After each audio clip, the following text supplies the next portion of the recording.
Good morning आशीष। देखिए, institutional figures तो ये कह रही है कि करीब 500 करोड़ रुपए की एफआईएस की बाइंग, 733 करोड़ रुपए की डीआईएस की सेलिंग। अब इस डीआईएस की सेलिंग का चैलेंज हमको रोज एक्सेप्ट करना ही पड़ेगा। आशीष, 7500 से जो बाय कर रहा है, 8000 पे जिसने बाय किया, 8500 पे जो बाय किया, वो कभी ना कभी तो ऑफलोड करेगा। तो इसकी आदत और एक सेकेंड हाफ में काउंटर ट्रेंड की आपको थोड़ी सी आदत लगा लेनी चाहिए। इंडेक्स फ्यूचर्स में 226 करोड़ रुपए की बाइंग और 972 करोड़ रुपए का एफआईआईएस ने स्टॉक खरीदा। 12000 कॉन्ट्रैक्ट लॉन्ग, कॉल शॉर्ट करीब 10,000।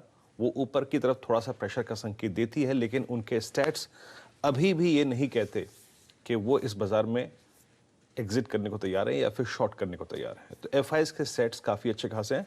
हाँ, हायर लेवल्स पे डीआईएस की सेलिंग आएगी।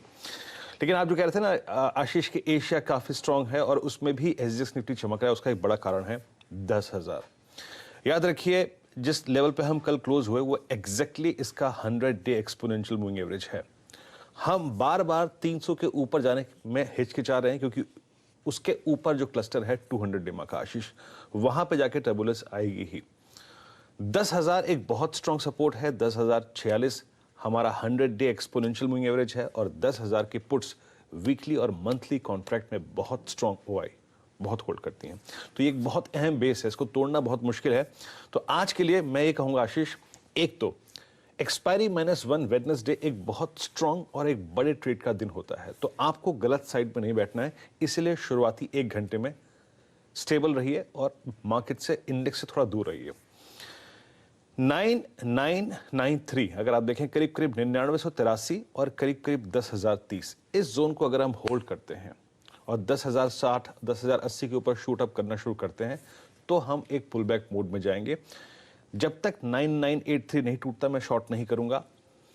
मेगा शॉर्ट कवरिंग या फिर बड़ा मूव आएगा आशीष 10,150, जहां पे कल हमने लॉन्ग ट्रेड पिक किया था और हमें करीब 150 पॉइंट मिले थे, और 10,180। उसके निकलने के बाद आप एक अच्छा बड़ा मूव एक्सपेक्ट कर सकते हैं जिस पर प्रभाव पड़ेगा डाउ फ्यूचर्स का भी। तो इस तरीके से निफ्टी को अप्रोच करें। निफ्टी बैंक अभी भी स्ट्रांग है, स्टेबल है। मैं कहूंगा अभी भी ये अपने 50 डे एक्सपोनेंशियल मूविंग एवरेज के ऊपर क्लोज हुआ है। 20,600, 20,700, 20,800 के जोन को होल्ड करता है तो ये ऊपर की तरफ शूट अप करेगा और ऐसे में 21,300, 21,400 के जोन पॉसिबल है। तो 10,000, 10,050 आज की सबसे बड़ी कड़ी है आशीष। अगर शुरुआती 1 घंटे में होल्ड हुआ तो ये पुल बैक देने के लिए काफी महत्वपूर्ण लेवल है। तो एफआईएस का डेटा अच्छे आ रहे हैं और एक्चुअली लगातार वो कैश मार्केट पे भी बाइंग देखने को मिल रही है। वीरू कह रहे हैं कि वो डेटा, इनफैक्ट वायदा का भी कह रहा है कि एग्जिट करने के मूड में नहीं है, शॉर्ट्स बनाने के मूड में नहीं है।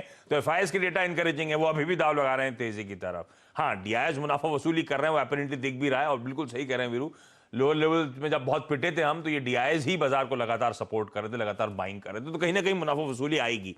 पर कल वीकली एक्सपायरी, उससे पहले का पेनल्टीमेट सेशन आज, और आज के सेशन की हाईलाइट ही होगी कि 9983 के ऊपर टिक पाते हैं, बने रहने में कामयाब रहते हैं, तो एक छोटा पुल बैक ट्रेड वहां से देखने को मिल सकता है। जो स्ट्रैटेजी है वीरू की, वो आप लोग की स्क्रीन पर आती हुई मैं ट्रेडिंग बेट्स की तरफ मूव कर रहा हूं। तो आज के जो 3 ट्रेडिंग बेट्स आ रहे हैं उनमें पहला है समर्थ कैपिटल की तरफ से। इनका मानना है BHEL खबरों के बीच में स्टॉक हरकत दिखाने लगा है। 34 के टारगेट्स यहां पे देखने को मिलेंगे। कल गजब का मूव आया था, 9-10% का उछाल था, उसके ऊपर आज भी फॉलो अप बाइंग का सेशन हो सकता है 29 का, लेकिन स्टॉप लॉस लगाइएगा। प्रूडेंट ब्रोकिंग सर्विसेज कह रही है ल्यूपिन, कल दिन भर हमने देखा था pharmaceutical as a space outperform कर रही थी।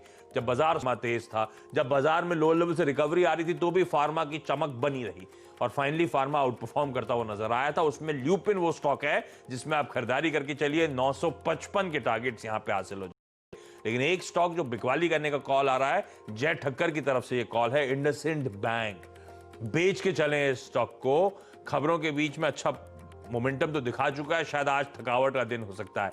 445 तक के लक्ष्य यहां पे नीचे की तरफ खुलते हुए नजर आएंगे। तो 2 बाय, 1 सेल कॉल, जो सेल कॉल इस समय आप लोग की स्क्रीन पर। लेकिन वरुण के पास चलते हैं और वरुण बताएंगे आपको तमाम स्टॉक्स इन न्यूज। तो हीरो मोटोकॉर्प के जो नंबर्स बाजार बंद होने के बाद आया, उससे लेकर तमाम खबरों की जो झड़ी है, वरुण समझाएंगे कौन कौन से स्टॉक्स हैं, कहां कहां हमको रडार पे रखना है। वरुण गुड मॉर्निंग, कौन से स्टॉक्स हैं? कहीं से करते नंबर्स मिले जुले हैं, क्योंकि इस कंपनी की जो मार्जिन से अनुमान से कम है, 12.4% का अनुमान था, 10.8% पे आया, लेकिन आय और मुनाफा दोनों अनुमान से काफी बेहतर है। आय देखिए 6,330 4 करोड़ पे आया है, जबकि 6,112 करोड़ का अनुमान था। और मुनाफा 614 करोड़ पे आया, जबकि 563 करोड़ का अनुमान था। जाहिर सी बात है, टैक्स एक्सपेंस में करीब 91% की गिरावट आई है, जिसका एक बहुत बड़ा फायदा इस कंपनी को मिला है। साथ ही साथ मैनेजमेंट की जो कमेंट्री थी रिजल्ट के बाद, वो भी ठीक ठाक थी। इनका कहना है कि जो केपेक्स है इन्होंने हाफ कर दिया है FY21 के लिए। साथ ही साथ आगे चल के कॉस्ट सेविंग और कैश कंजर्वेशन के ऊपर इनका ज्यादा फोकस होगा। तो मैनेजमेंट कमेंट्री भी ठीक ठाक है, नतीजे भी इस कंपनी के अच्छे हैं।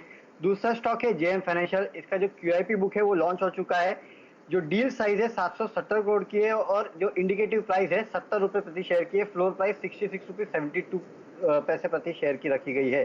तो ये भी एक स्टॉक है। येस बैंक, इस कंपनी पे मधु कपूर एंड फैमिली ने जो 2013 में केस किया था नॉमिनेशन को लेके, वो अब इन्होंने वापस ले लिया और बॉम्बे हाईकोर्ट ने भी इसका अप्रूवल दे दिया है। दरअसल शेयर होल्डिंग के रिक्लासिफिकेशन के बाद अब ये केस जो है वो वापस ले लिया गया है। गोदरेज कंज्यूमर प्रोडक्ट्स, विवेक गंभीर जो है उन्होंने इस कंपनी के as MD and CEO resign कर दिया पर्सनल रीजन से, और निसाबा गोदरेज जो है उनको फिलहाल MD अपॉइंट किया गया है। भारतीय एयरटेल, रोबी एक्सिटिया एक बांग्लादेश की कंपनी है जिसमें भारतीय एयरटेल ऑलरेडी 25% हिस्सा खरीदता उनके पास था। एनटीटी डोकोमो से उन्होंने 6.3% अतिरिक्त हिस्सा जो है वो खरीद लिया है।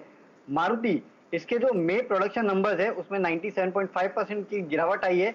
3,714 यूनिट कंपनी ने बेचे हैं।